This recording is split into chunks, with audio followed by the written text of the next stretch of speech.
what are we doing now? Our next speaker, okay? You've seen him before. He's back by popular demand.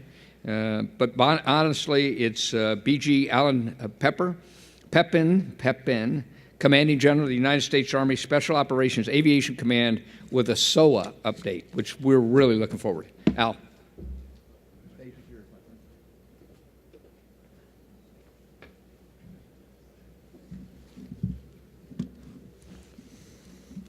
All right, I'm going to try to knock this out with myself. So I got my own pointer. So this is actually a 30-minute video, and I'm done. So this is actually just a placeholder for those who are coming back late from lunch. A little stall tech. So.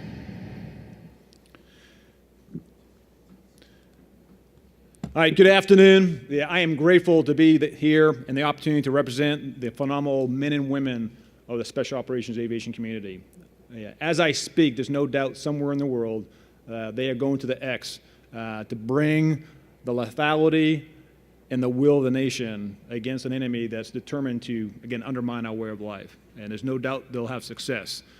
But the enemy we face, if we go against an adversary, that's not just the insurgents, but against a near-peer or peer environment, the environment changed dramatically. So I'm grateful to be able to speak again to the SMEs, both in industry acquisition and the military, so we can set the conditions for the future. Earlier, Major General Womack mentioned about the need, again, to rapidly advance our acquisition process so we can integrate technology to, again, overmatch the developing threats out there in the world. And we must do that, again, so our men and women can actually have a better chance and not buy the risk that sometimes we put on them. Sir, thank you and the members of the Quality to establish this environment so we can, again, engage the enterprise. The Special Operations Aviation continues, again, to operate globally. And we have to do it without fail. And often we have to do it in an environment where there's not many others around. That way our nation can do precision operations so we don't have to bring a larger force in. In some cases, that requires, again, some risk. But when we execute a mission against a determined enemy with the E2 environment with a high-end IADS, we're not going to be able to do it alone. It will definitely be a joint fight. And we'll have to have systems that can collaborate and be nested so, again, we can ensure we have the comparative advantage. And my briefing, again, based on the time and, again, the fact that this is unclassified, will focus majorly on the macro aspects of pre-mission and mission execution considerations of increasing our survivability, again, against an environment that increasingly against that A2D2 and, again, that determined IADS, the threat systems. I acknowledge that left of the pre-mission phase and right of the mission execution phase are the critical phases and windows of opportunity to increase the survivability through technology, innovation, and the adaptive tactics as a result of our new aviation survivability equipment, more commonly known ASE.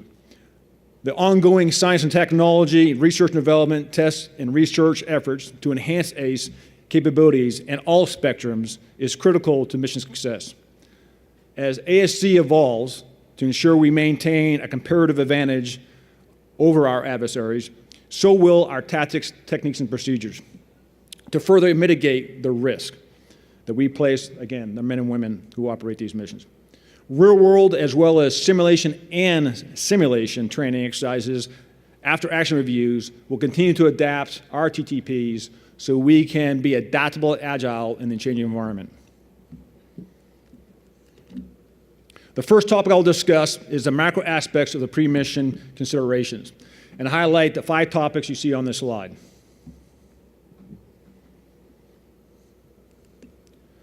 The Special Operations Aviation Mission Survivability Team, which I will refer to as SOAMS, is a team of teams. It reinforces that people are at the center of everything we do in the survivability spectrum. One of the soft truths is humans are more important than hardware. And our specially trained men and women deserve the very best equipment that we can provide them today and in the future when they face the enemy. People across the aviation survivability enterprise, develop, test, validate, train, advise, and employ our ACE equipment.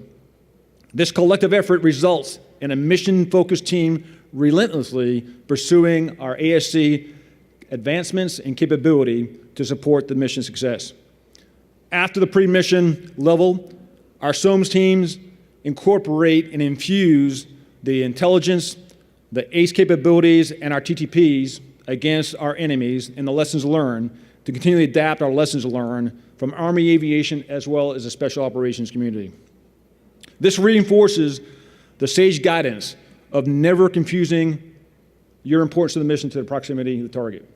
And so whether you're an industry, an acquisition, whether you're an operator, we must continually to push the envelope in technology and infusing that so we can, again, provide that comparative advantage. Pictured at the top left of this slide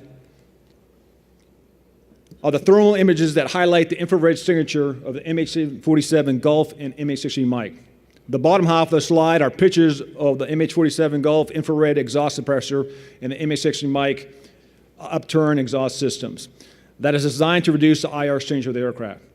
Rotor wing survivability requires reductions in our aircraft signatures to reduce the risk to force and mission during low-level flight operations against an IADS.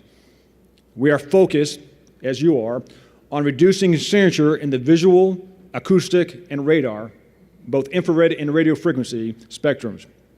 To maintain our advantage, we must be able to make measurable reductions in our aircraft signatures.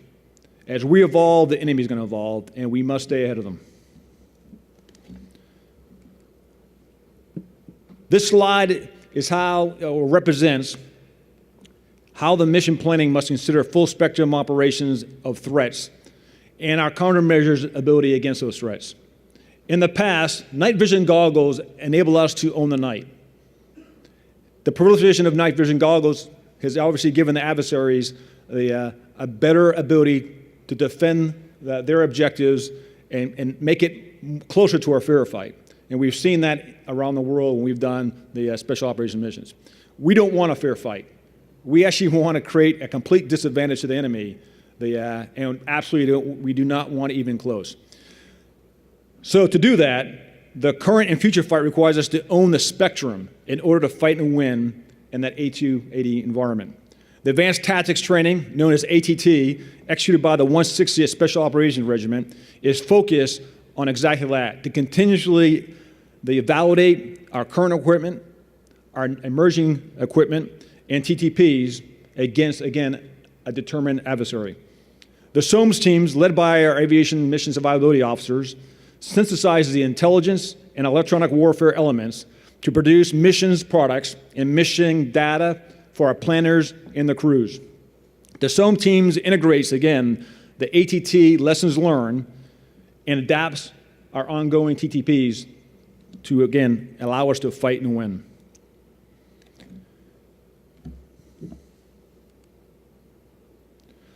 This slide is a conceptual graphic showing the interconnected sensors between manned and unmanned systems to enable the detection, jamming, spoofing, or targeting of emerging threats.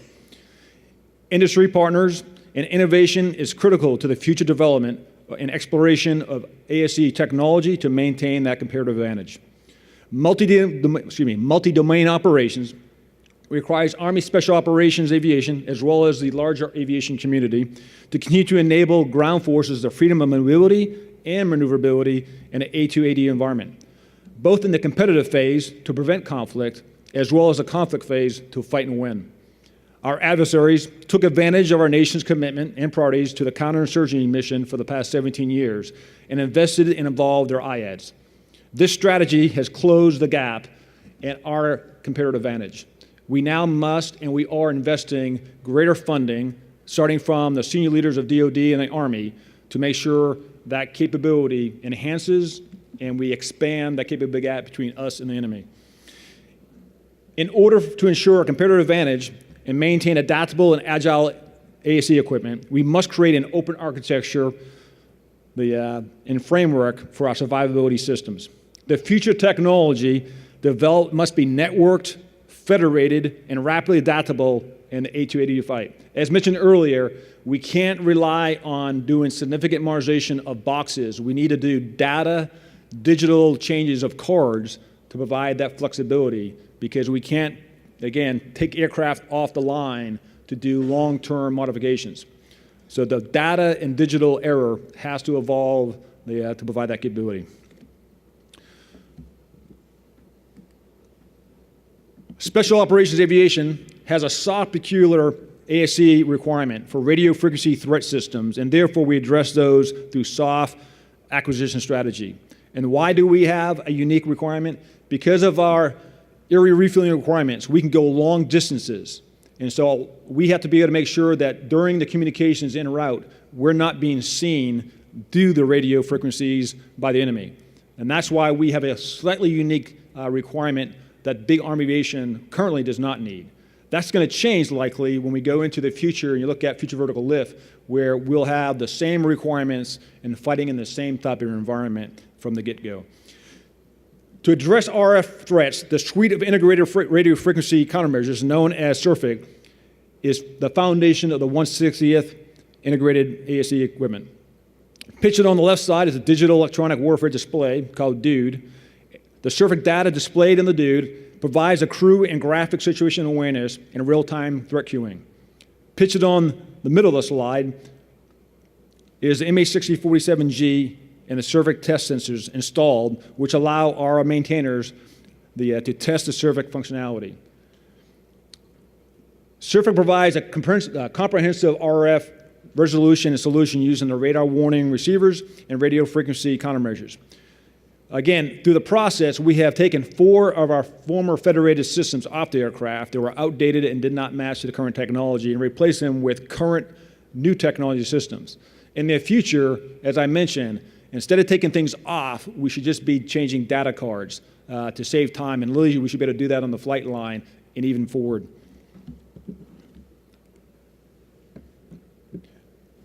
This portion of the briefing transitions from the pre-mission considerations to mission-focused survivability. I will broadly discuss the full mission profile of operations, the detect and defeat threats en route, the degraded visual environment, as well as the need for shared common operation, the understanding of the battlefield. This slide depicts the helicopter, the assault force, the flight en route to a mission. Not seen on this slide is the threat systems, and that is why our ASC is critical to the mission, requiring us to own the spectrums of our radar, acoustic, and visual signatures, because we may not be able to see the enemy, but we don't want them to see us. Survivability in the A2D contested environment requires a mix of TTPs and reliable and current aircraft survivability equipment.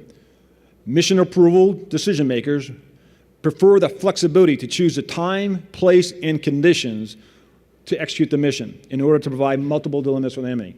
Right now, we don't have that flexibility that we would like because we're limited to the capability we have. The Special Operations Command relies on the ability of Army Special Operations units to deploy in no-notice timelines. Therefore, we're going to deploy with the equipment we have, and we'll, again, assume greater risk until we can upgrade our systems to, again, expand the capability gap between us and the enemy. The enemy has a vote, as we all know, and they will use the IADs in an attempt to control their domains and increase the risk for our operations in an attempt to make policymakers not choose the mission. And we got to prove that we can do the mission there with success and buy down that risk. We can overemphasize that teamwork, or I cannot overemphasize that teamwork across the industry, research and development, testing and evaluation, and our AMSO teams, subject matter experts, is critical to the success of an increasing complex battlefield. Your input, collective input, will lead the way in finding the solutions to close that gap.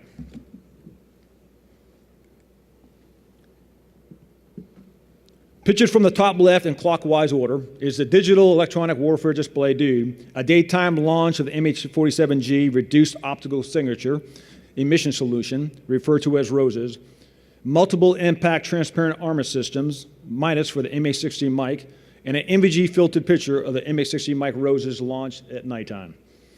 Our missions in the A2D environment must focus on multi-spectrum detection and defeat integration from the moment the aircraft departs the forward location until the force returns out of the enemy threat system's range. A complex IADS is one of the toughest challenges we will face on the current and future battlefields against a near-peer and peer adversary. SIRFC is the foundation of integrating our RF countermeasures against IADS. Aircraft that enter and penetrate the IADS face the shooter systems and require rapidly seeking and effective IR countermeasures that maintain reduced optical signatures. While ROSES is a current Special Operations Aviation specific solution, our Systems Integration Management Office, known as SIMO, continues to work with the program managers to share data and find improved solutions for the enterprise as a whole. The Common Infrared Countermeasures, CIRCM, is a great example of this collaborative effort in support of the Army aviation, the future. We will face higher threat systems, and there's no doubt. But once we get near the objective, we will continue to face the unguided ballistic munitions and will continue to threaten the force and the mission. We must remain vigilant in developing enhanced aircrew ballistic protection for our crews and the ground forces we bring to the objective.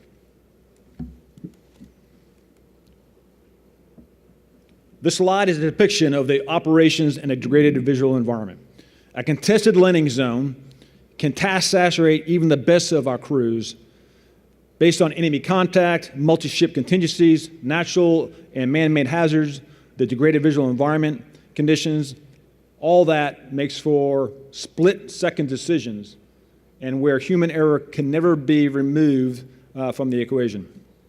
DV continues to be the leading cause of accidents due to minimal margins of error in a DV environment. SOCOM has invested in developing a DV technical solution to reduce the risk of the force. As a result, our efforts with industry to develop the Degraded Visual Environment Piloted System, or DVEPS, the Army has linked the brownout rotorcraft enhancement systems, known as BORs, which is a program of record, with our efforts to field a joint capability.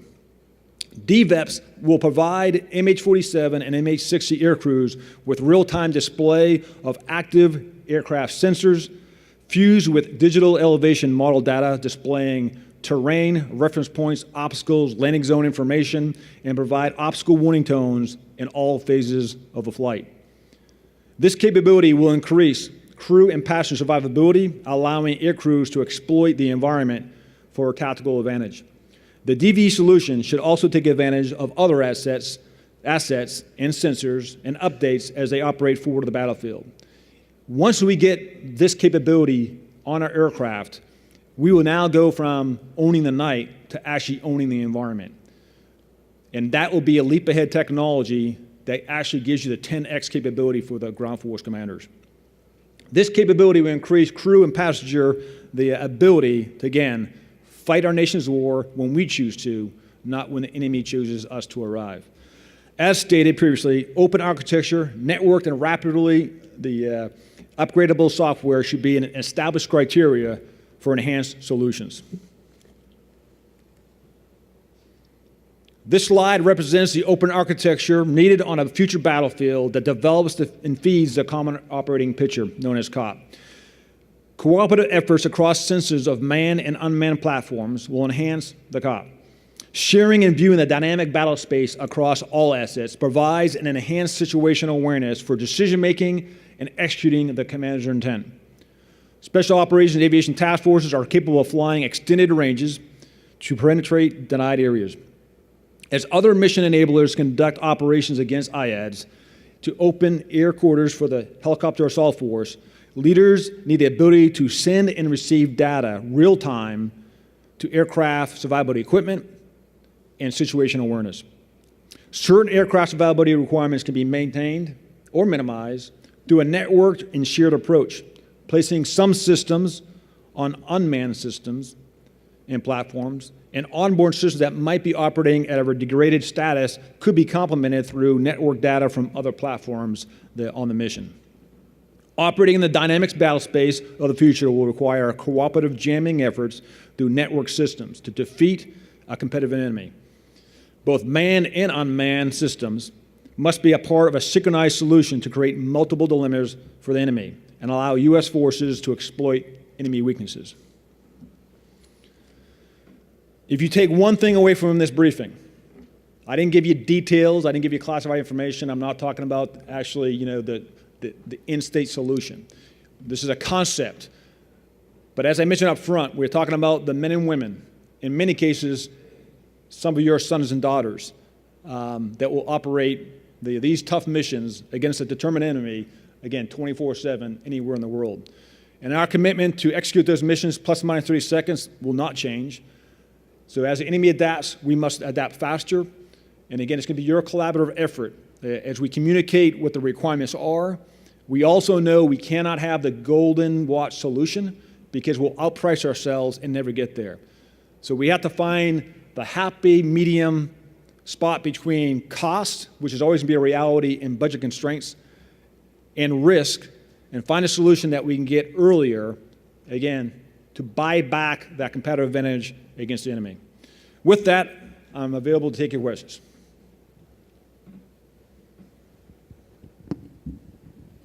Oh, don't be shy now. Come on.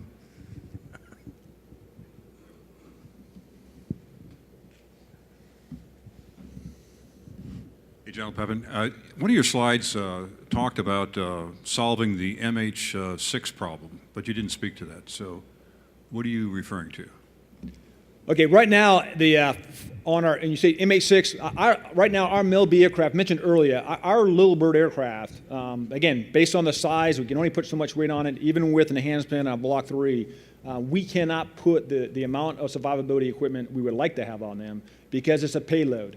And going back to when I flew 58 Deltas, even flying an AH-6, I would typically want more fuel and more ammo. And if I'm an assault guy, I'm going to want the ability to have more packs and more station time for contingencies. And so we typically buy the risk so I can give the operator that greater capacity, whether in lethal fires or station time for, again, an emergency CASEVAC, and we will default to that. In the future, as we can use digitalization we actually can get to the point where we can have the survivability equipment on our smaller aircraft. And whether it's a MIL-B Block 3, Block 4, or it's, again, the future vertical lift firer that we can adapt into our platform and our formations, that is to be determined. But currently our Little Birds, now one thing, they're small, but with the threat systems out there, currently, in the future, small does not necessarily make you not seen or detected. And we have experts in the room, but right now, the Little Bird noise signature is actually allows you to be heard long before you can be seen, but it does give the enemy early warning closer or further away than we would prefer.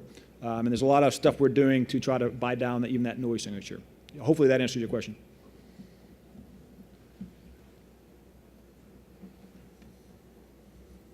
Quiet crowd this afternoon. That's the benefit of briefing right after lunch. This is like nap time.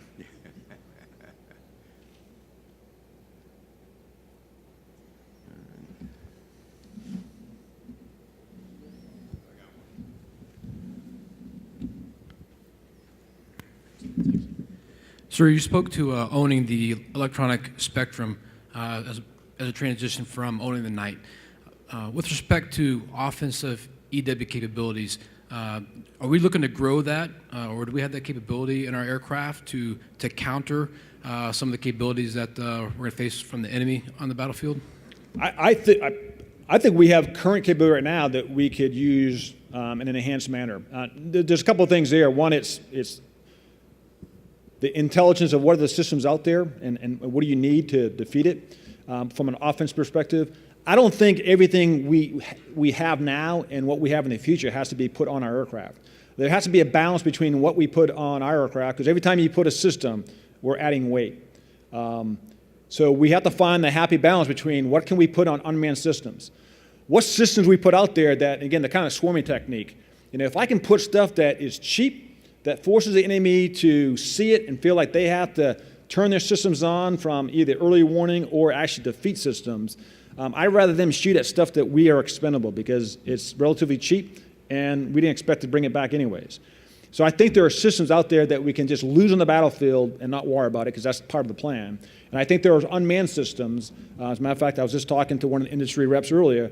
I think we have the technology now to enhance unmanned systems and what we put on them, current technology that are going to help us defeat through EDW on offensive operations. Now, that's a different story than when you get into the cyber, right? Because that gets into policy, right? And my personal belief is I don't think we'll ever change some of the policies because there's just right now a lack of true understanding how do you use cyber from an offensive operations, knowing the enemy's going to do it anyways. How do we actually take the initiative? But that's going to be a long debate, way above my pay grade, to change policy, because right now there's not a lot of understanding in those who would have to make that decision. That's my personal opinion. Did it help answer your question? Thanks.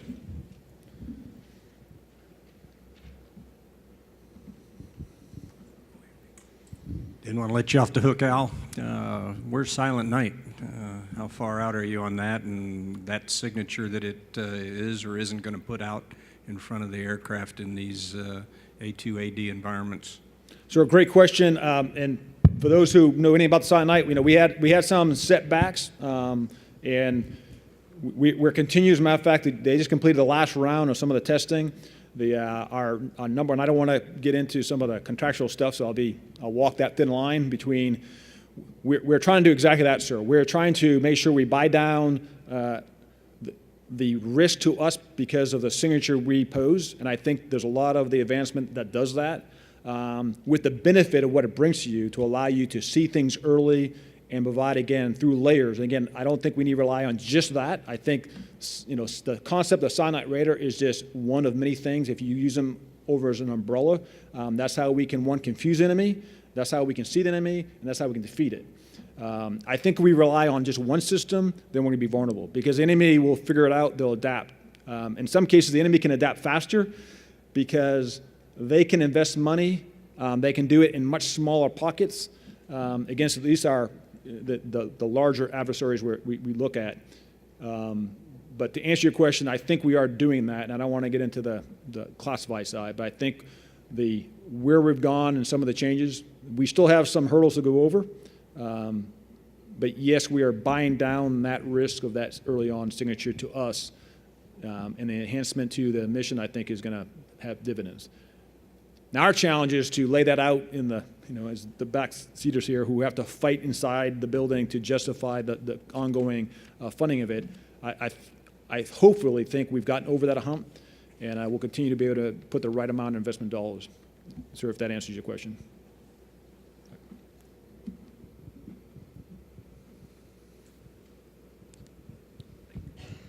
So you mentioned that SIMO works with conventional Army to get the product solution and kind of spread across force, if you will.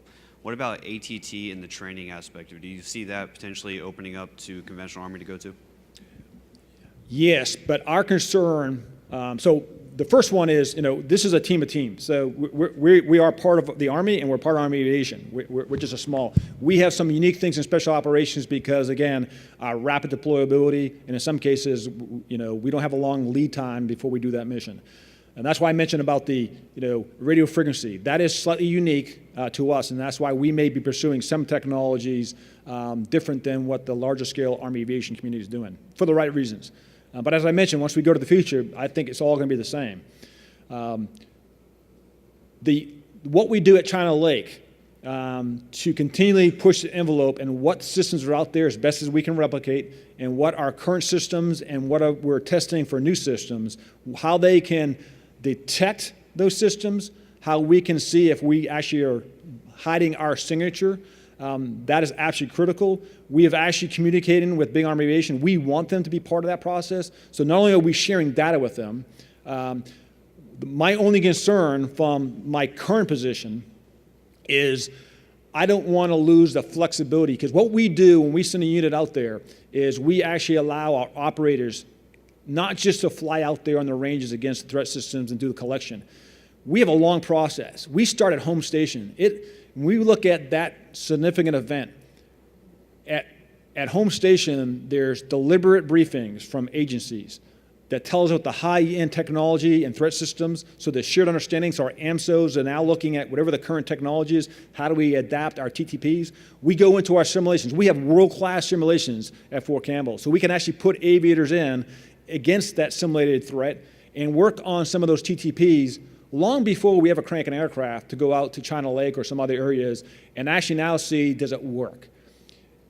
So on one side, to answer your question, absolutely, we want the larger Army aviation community to be able to come out and do that. What we don't want to do is limit the ability for us to do what we're doing, because that will actually bring us backwards, because we have to continue to push the envelope. But I think as long as we're sharing the lessons learned in collaboration, and as a matter of fact, it wasn't too long ago, we actually had A64s out there, and we were trying to integrate them into that process for lessons learned. So it was a mutual benefit. What I can't afford is my unit's out there trying to like, hey, go bring a cab out there, because it will actually slow down what we're trying to do. Now, what I hopefully will see is, and Big Army's actually looking at this, is they realize this is a world requirement, and you got to train. You need the reps and sets, right, for our air crews, because we don't do it enough. And in the future, we all know your instincts will be tied back to the number of reps and sets you've done something. And I think as we build the capacity, to be able to do that at larger scale, so a cab can do that high-end training, there's absolutely a critical need to do that. So ideally, in a perfect world, you'd be able to go to the NTC or JRTC, and that's not all part of it. But the reality is, due to the classifications and controlling and the systems and the airspace, that limits where you can do it. So right now, it's a constraint on how many things we can do at one time. Does that answer your question? Okay, I'm getting the hook. Not getting the hook, getting an applause. Give him an applause. Hey, Al, thanks. What a great update. And I will tell you something that we heard the last couple of days, and if you think so, you're wrong, but you'll hear this thing that says Special Operations Aviation doesn't have to go through the same hoops, doesn't have to do everything else that the conventional Army does to qualify their systems. That is not true. They do exactly the same thing, but they do it a lot faster, and the Big Army needs to take some lessons learned on how they do it. Okay.